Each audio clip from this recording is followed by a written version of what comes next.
The mounting news about climate change, and especially the lack of action by political leaders, can leave us all feeling helpless and anxious about the climate crisis. It's normal to feel like this. I know I do. Psychologists have actually coined a term for this: climate anxiety. In this video, we're going to talk about 3 ways you can turn your climate anxiety into climate action. Because at the end of the day, to solve deep anxieties, the best way is to do something about it.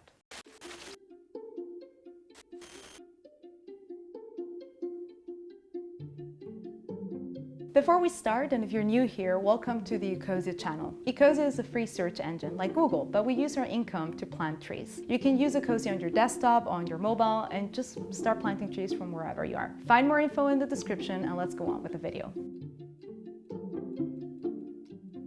First off, and although this might sound counterintuitive to the call for action, start by imagining. Our imagination is a powerful tool. What we imagine, we can become. So we need to start imagining a better future to be able to work towards it. Try to imagine what a green, socially just future would look like specifically for you. Think of the details. For example, how could a community around you power their electrical grid with renewable energy? Or what would a climate-focused school curriculum look like? You can read books, articles, listen to podcasts to help you complete that image. For example, we strongly recommend you read All We Can Save. This book is a collection of essays that shows that there are as many ways to be climate active as there are people. Another 2 great books to read are Project Drawdown by Paul Hawken and his sequel Regeneration, both of which you can read online. In these books, you'll find a summary of the most effective climate solutions to draw down most of human-made CO2 emissions. Okay, now that you're picturing a greener, better future, how can we bring about the structural changes we need to turn our economy from a destructive one into a regenerative one? This brings us to the next point.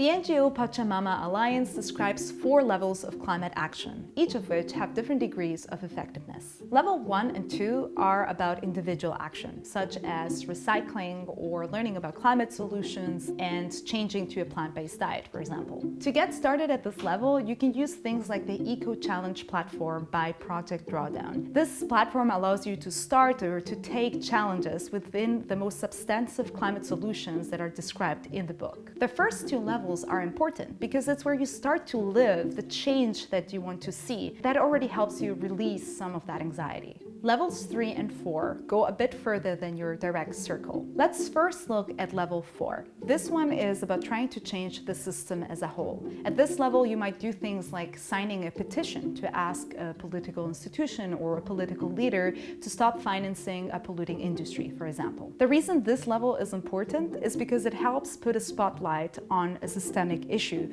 or to call out political leaders when they're not doing their job. But level 4 can feel a little bit intangible, and also things take time to change, which is why level 3, replicable community action, is such a sweet spot. This is a level where you work on specific solutions, but together with your community. For example, installing solar panels in your uni, in your office, or your school.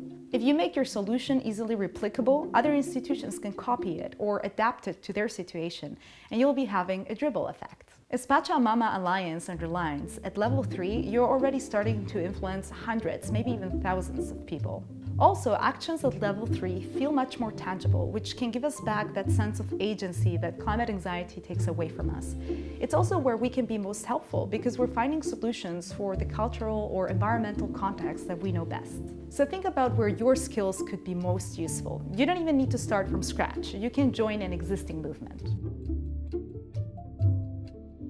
Finally, know when to take a break. Seriously, this also counts as action. The active decision not to read the news for a couple of days or to just wire off from the world. Fighting climate change is a marathon, not a sprint. And in order to get there, sometimes we need a little break.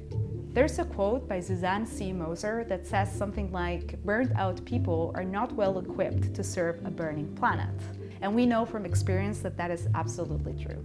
That's all for this video, but we wanted to add, if you need help dealing with these feelings of climate anxiety, don't be scared to ask.